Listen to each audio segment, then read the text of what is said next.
De la DigiSante, de la Comisia Europeană, Direcția Generală pentru Sănătate și Siguranță Alimentară, suntem în direct cu Matus Ferech. Romania has a 0.03% presence of falsified medicines, so we are under the 0.05 threshold set by the Commission. Please tell us how is the situation elsewhere within the European Union, and how does the Commission as a body act against this phenomenon?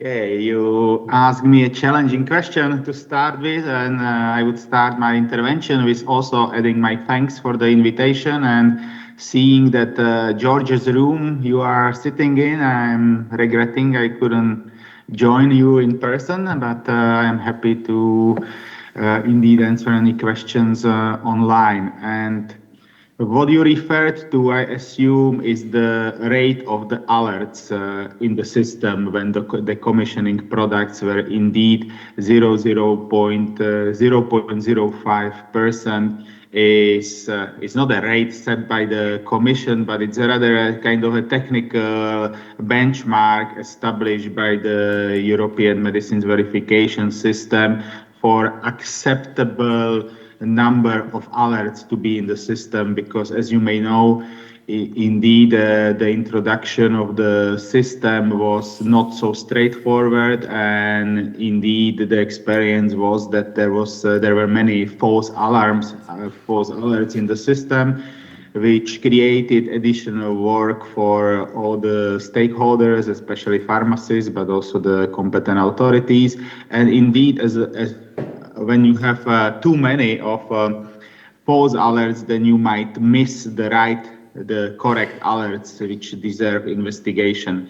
So as you referred, Romania is well below this benchmark rate, and also, as was mentioned in previous presentations, the connection rate of the stakeholders is very good.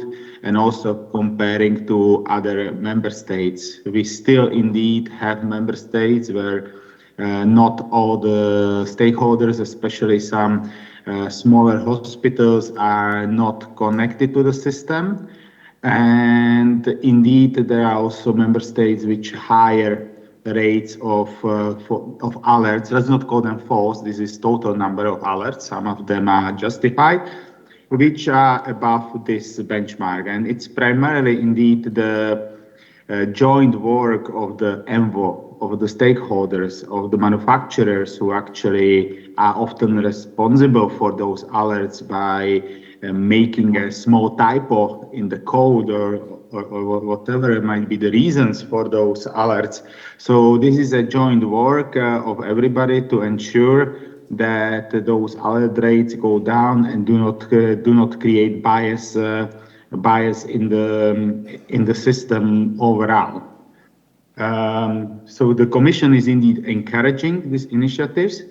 As you may know, the ENVO and the National Medicines Verification Organizations are independent organizations run by the stakeholders. So the Commission has not a direct governance over the technical performance of the system, but indeed we have forum with the member states. There is an expert group.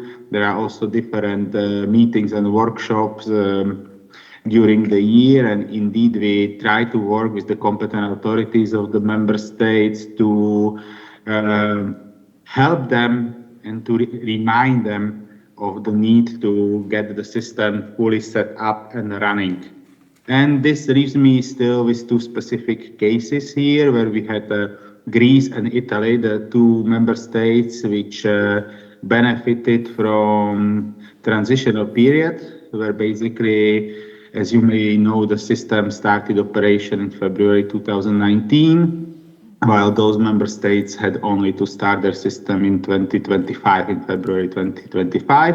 And we observe quite good onboarding in Greece, where all new products are being already introduced in the system. And indeed, there are still some stocks on the shelves which need to be dispensed, but I think overall it's going well. The situation is a bit delayed in Italy due to their national specific complexity, because they had a very well-established national safety feature before applying the European system, and there are some delays caused by their effort to actually link their old system with the new system. So indeed, we try to follow up with the Italian competent authorities and to try to get their system full speed as soon as possible.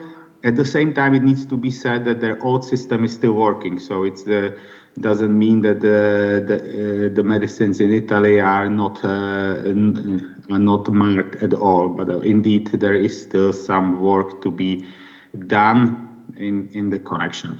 And indeed, a challenge ahead of us, and I heard you have also some guests, will be connection of the candidate countries upon their accession and the enlargement of the EU, as indeed introduction of the system and connection to MVO and full application is one of the most challenging elements of the EU accession.